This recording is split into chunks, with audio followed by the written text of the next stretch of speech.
हरे कृष्णा। तो साधु संत कैसे हमारे जीवन में आते हैं और कैसे हम पर कृपा करते हैं, इसको एक छोटी सी कथा के माध्यम से समझने का प्रयास करते हैं।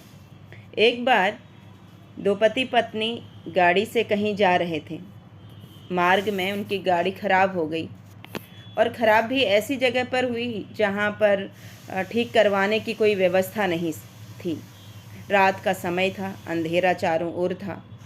पति ने देखा कि टायर पंचर था तो वह खुद ही टायर बदलने लगा। जैसे ही टायर का नेट खोला तो नेट हाथ से गिरकर अंधेरे में कहीं गुम हो गया। तो नेट ढूंढते रहे, काफ़ी समय तक वो नहीं मिला। उधर पत्नी गुस्सा होने लगी कि तुम एक भी काम तुम ठीक से नहीं कर सकते हो। पति ने बोला, तुम चिंता मत करो, मैं कुछ करता हूँ। तो इतने में पति ने हताश होकर चारों तरफ देखा तो दूर एक घर में उनको एक रोशनी दिखाई दी। तो जो पति हैं वो उस घर में जाते हैं, वहाँ दरवाज़ा खटखटाते हैं तो देखा कि एक व्यक्ति बाहर आते हैं।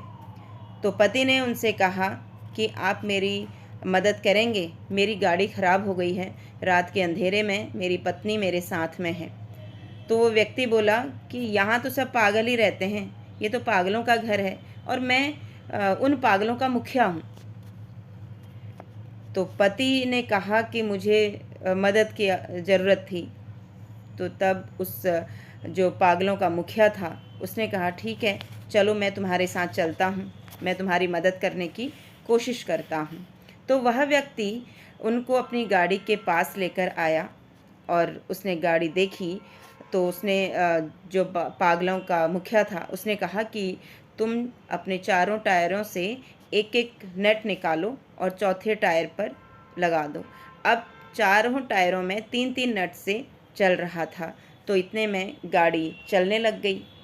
तो पति ने उस व्यक्ति से बोला कि आप तो बोल रहे थे कि मैं पागलों का मुखिया हूँ, लेकिन इतनी अच्छी बात आपने मुझे बताई, ये तो मुझे भी समझ में नहीं आई, जबकि मैं इतने लंबे समय से गाड़ी चला रहा हूँ। तो उस व्यक्ति ने कहा कि ये जो दुनिया है ये पागल खाना है ना। यहाँ पर जो व्यक्ति है वो आत्मा है, जो पत्नी है वो देह है, गाड़ी जो है यात्रा है। इस मनुष्य देह रूपी शरीर को पाकर मनुष्य इस भौतिक संसार में खो जाता है। तो कुछ साधु संत उसके जीवन में आते हैं जो उसे सही दिशा दिखाने के लिए उसे भक्ति की ओर उन्मुख करते हैं। मगर ये दुनिया वाले, इस भौतिक संसार के लोग उसको पागल कहते हैं। तो अक्सर देखा जाता है कि भक्तों को लोग पागल बोलते हैं। तो जब हमारे जीवन में साधु संत आते हैं, उनकी कृपा हमें प्राप्त होती है और हमारे जीवन में श्रवण, कीर्तन, स्मरण ये सब हमें प्रदान करते हैं, तो हमारा जीवन स्मूथ चलता है। हमारी ये जीवन की यात्रा ठीक से नहीं चल पाएगी जब तक हम साधु संतों का आश्रय नहीं लेंगे, जब तक साधु संत हम पर कृपा नहीं करेंगे। तो जीवन में साधु संतों की कृपा, गुरु की कृपा बहुत महत्वपूर्ण है। तो तभी हम भगवान के चरणों का आश्रय और भक्तों का संग करना हमारे लिए बेहद आवश्यक है, क्योंकि जीवन को सही दिशा देना हम इन्हीं साधु संतों से, गुरुजनों से सीखते हैं। हरे कृष्णा।